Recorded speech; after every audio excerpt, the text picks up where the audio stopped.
বেতন কাঠামো 10ম গ্রেডে উন্নীত করার দাবিতে কেন্দ্রীয় শহীদ মিনারে শিক্ষক সমাবেশ করছেন সরকারি প্রাথমিক বিদ্যালয়ের শিক্ষকরা। এ নিয়ে আরো জানাতে শাহবাগ থেকে যুক্ত হচ্ছেন সহকর্মী শাহাদাত নিশাদ।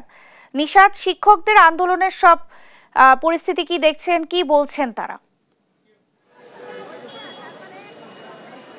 যেমনটি বলছেন, আমরা এই মুহূর্তে শাহবাগে অবস্থান করছি এবং সেই জায়গাটা যদি আমরা দেখানোর চেষ্টা করি, এখানে মূলত সকাল থেকে যে 10ম গ্রেডের দাবিতে প্রাথমিক বিদ্যালয়ের শিক্ষকরা তারা কিন্তু প্রথমেই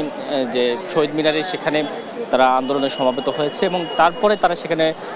দুপুর 12টা পর্যন্ত সময় আলটিমেটাম দিয়েছিল যে তাদের যে দাবি অর্থাৎ 13তম গ্রেড থেকে 10ম গ্রেডে তাদেরকে উন্নীত করার জন্য তারা যে দাবি তুলেছে সেটির জন্য প্রধান উপদেষ্টা বরাবর তারা স্মারকলিপি দেওয়ার কথা বলেছেন এবং সেই সাথে তাদের দাবি না মেনে নেওয়া পর্যন্ত তারা সেখান থেকে সরবেন না বলে জানিয়েছেন। এরপরে সেই স্মারকলিপি দেওয়ার জন্য তারা কিন্তু 12টার পরে অর্থাৎ প্রায় বিকেল 3:30টার দিকে তারা প্রধান উপদেষ্টা বাসভবনের দিকে মুখোমুখি হন এবং এক পর্যায়ে শাহবাগে এসে কিন্তু সেটি তারা বাধার সম্মুখীন হন। তখন শাহবাগ থানার যে ওসি আছে তার মাধ্যমে কিন্তু তাদের 10 জনের একটি প্রতিনিধি দল তারা সেখানে যে প্রধান উপদেষ্টা বাসভবন সেখানে গিয়েছিলেন এবং তারপরে সেখানে কিছুক্ষণ আগে আমরা কথা বলেছি 7:30টার দিকেই, তার আগেই কিছুক্ষণ আগেই সেখানে যে 10 জন ছিল সেই 10 জনের একজন এখানে আমাদের সাথে কথা বলেছেন। তিনি আমাদেরকে যে বিষয়টি জানিয়েছেন, তাদের সাথে প্রথমে তিনি না আসায় তারা সেখানে স্মারকলিপি দেন এবং বর্তমানে তারা শাহবাগে অবস্থান করছেন এবং তারা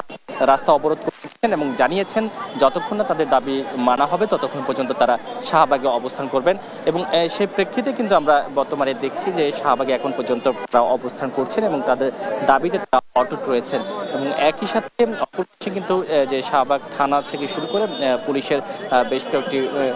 বেশ কয়েকজন সদস্য তারা এখানে উপস্থিত রয়েছেন এবং একই সাথে কোনো ধরনের কোনো বিশৃঙ্খলা যেন না ঘটে সেই ক্ষেত্রে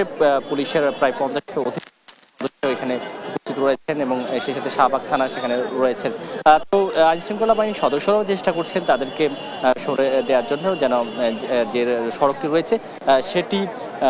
মুক্ত থাকে এবং সেক্ষেত্রে যান চলাচল যেন স্বাভাবিক থাকে, যেহেতু এখন টিএসসি মুক্তি এই সড়কটি রয়েছে এবং সেই কারণে কিন্তু এটি এখন এখানে